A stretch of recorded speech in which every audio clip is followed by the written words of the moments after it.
সন্ত্রাস না করেন, চাঁদাবাজি করে না থাকেন, ক্লিন ইমেজের যে সমস্ত আওয়ামী লীগের ভোটাররা আছেন, আমরা আপনাদের আহ্বান করছি জামায়াত ইসলামীর পতাকা তলে আপনারা শামিল হন।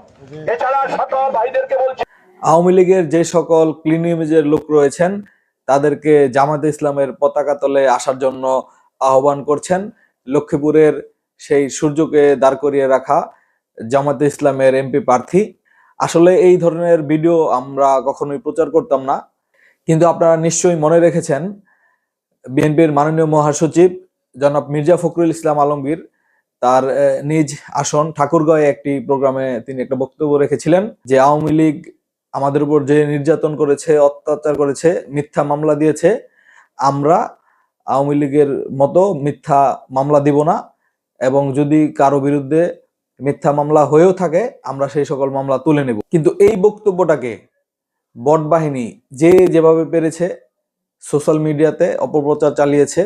ফখরুল সাহেব নাকি বলেছেন আওয়ামী লীগের বিরুদ্ধে যে সকল মামলা হয়েছে সেগুলো সে তুলে নিবে। একদিকে আপনাদের আমির আওয়ামী বিরোধী বক্তব্য দিচ্ছে, আরেকদিকে আপনারা তলে তলে আওয়ামী লীগ নিয়ে ভোট চাচ্ছেন, আওয়ামী লীগের সাথে রাজনীতি করছেন। এই ধরনের প্রতারণার কৌশল আপনারা আগেও করেছেন, এখনো করে যাচ্ছেন। জনগণ আপনাদের ভাউতাবাজি বুঝে গেছে। এইসব ভাউতাবাজি, গুপ্ত রাজনীতি ছাড়ুন, প্রকাশ্যে রাজনীতি করুন।